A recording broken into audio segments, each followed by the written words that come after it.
Well, this is it for now. Who knows what the future holds? Turned in my police gear, and after working law enforcement, let me tell you, there's 5 things that came to mind so far as like the top parts of the job, and then 5 things came to mind that are just kind of the worst parts of the job.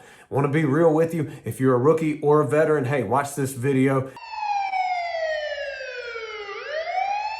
Hey, what's going on? My name is Scott, and I teach police officers about personal wellness so that they can be fulfilled and excel on the job and in life. Because unfortunately, suicides, post-traumatic stress disorder, depression, anxiety, and so much more are taking way too many police officers, and that's not good because healthy officers equal healthy communities as well, because you want your police officers to be at their best. But anyway, I was reflecting last night on the career, and the first thing that came to mind was, as a police officer, you get to stop or prevent crime. I mean, that's the reason you get into it, right? At least that's one of the right reasons to get into it. I'll never forget, as a young child, I was in the garage waiting on my mom to bring my brothers and I somewhere, and there was this guy walking up the street. He didn't live in the neighborhood. We were in a small neighborhood where we knew everyone, and he was going door to door, and when he would knock on the door, he would get right up to it, and then he would look in windows and stuff like that, and he was getting closer to our house. I got very nervous, and my mom started to call the police, and all I remember was that feeling of, I want the police to get here. Please help protect me. And as I grew up, I wanted to be that person to respond.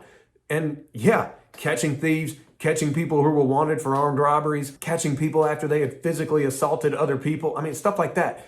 It is a great reason to be in law enforcement. It was one of the best parts about the job.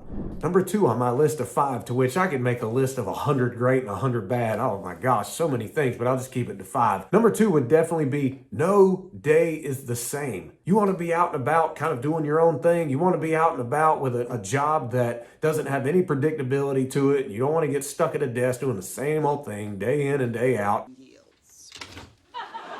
Then law enforcement, wow, absolutely incredible. No day is the same. I have a ton of memories, some good, some bad, but all in all, helped me as a person, and I know that I was able to give back to a lot of people who needed assistance, which was great, but also was able to stop some people when they were doing bad things. All in this was never planned sometimes during the day. It just happens because people call 911. It just happens because you roll up on someone who's got a vehicle broken down on the side of the road. No day is the same, and you don't know what the day is going to be. That was a great part of the job. Number 3, law enforcement can really teach you many skills. You can become well-versed when it comes to communication, safety and security, time management, leadership, as long as you follow the right people. And there's much more. And the great news is, whenever you're not in law enforcement anymore, because the job does end someday in your future, you can take these skills and carry them over to different professions. Because we weren't born just to sit on the couch. You have to do something. You have to have a purpose and a passion, obviously. And the skills you learn in law enforcement can definitely go to other areas of work. That's a great thing. And I enjoyed learning different skills throughout my 13 years. Number 4, I would definitely have to be the Brotherhood. I made some very good friends. And sometimes I don't get to see them but like once a year.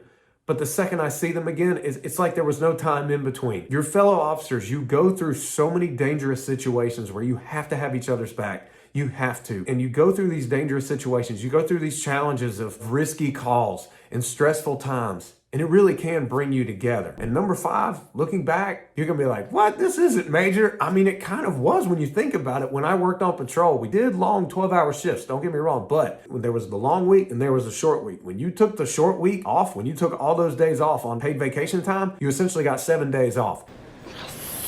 It was remarkable. Plenty of time to refresh and to reboot, rejuvenate, get ready to get back out there. But man, those days off were just great. And you only had to work 14 days a month if you worked 12-hour shifts. Don't get me wrong, I understand 12-hour shifts can be very long, and you have to take care of yourself mentally and physically so you can last and get rest and nourish yourself so that it doesn't wear you out too fast and lead to emotional problems as well. But you got to admit, if you're in law enforcement, you know those days off when you're able to take them, especially on a short week, are awesome. So like I said, I could share 75 different things, but I'm going to keep it to 5, and that was what came to my head first thing. Now, there are 5 things that I didn't like about the job that came to my mind, and the first one is the stress of the job. You can be tired on night shift. You have to remember all these policies that you really don't have the brain capacity for, because there's so many that I remember when I started, I got a 3-ring binder. It was about this thick. But then as the policies got more and more and more, the binders didn't do this. There were so many policies. You had to put them on a shared drive because the computer was able to keep it, but not a binder. They don't make binders big enough for police policies.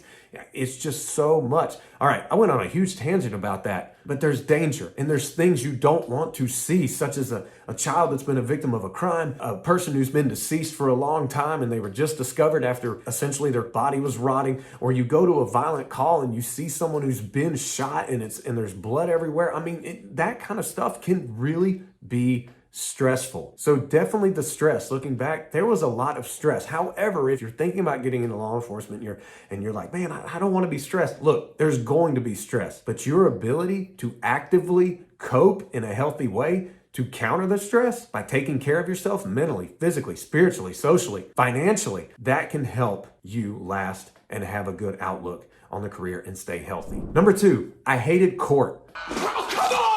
But this is one of those things where there's things you can control. You can't control how the courts handle things, especially in these big cities now where they're just letting criminals go in and out, in and out, in and out. Put your energy towards what you can control and the good that you can do. Number 3, management versus leaders. There were some people micromanaged the heck out of me. I couldn't stand it. They didn't help develop me as an officer. They didn't help develop me as a person. But I'm a real big fan of leadership, and I believe that law enforcement needs leadership, and I will stop right there. The next thing is the equipment. It's like it aged me, just wearing that heavy gear. Now, there are ways to make it as comfortable as possible, to which I made a video about that. But yeah, it can be stressful on the body just wearing that stuff time and time again, especially when I worked in the schools and I was wearing a police uniform 5 days in a row. Gosh, I got stiff and it just, the uniform. But it's definitely not a deal breaker when it comes to whether or not you should work in law enforcement. And number 5, the last thing that was my least favorite part about it was the danger involved. You might be thinking, what? The danger? No, seriously, the danger, because I signed up to stop crime. I know there's danger involved, but it doesn't mean that you have to like it. I mean, one New Year's Eve night, I'm going up to this house because it's a party that's gotten out of control and police were called, and all of a sudden there's a gun being fired off right close to me. I could basically hear it like it was right beside me. I don't know if they were shooting at me or not, and it was just a crappy feeling. Am I being shot at or am I not being shot at? Obviously there's risk involved, but nobody wants to run into danger. Innately, our brains are not wired to just run into danger, but you do train yourself and work on your confidence enough so that you can do it, so that you can stop crime or stop someone from hurting and or killing other people. But the dangers never get fun. Heck no. Overall, I'd say if someone wants to get into law enforcement, do your research as to where you want to go, who's there, go on a ride along. And if you are still active in law enforcement and you're watching this video, always work on your mindset to remember how you can stay focused, how you can stay positive, how you can take care of yourself. It's easier said than done, but the only way to alleviate anxiety is through action. The only way to alleviate yourself through stressful times on the job is by taking action to take care of yourself. And that way you can be that much better for the public you swore to protect. So I'm going to be touring the country as much as I can, talking to police officers about wellness. It's been fun being a cop. I might get into it in the near future when we soon move to another state, which is why there's no background behind me, because we're packing everything up. Take care of yourself, and may God bless.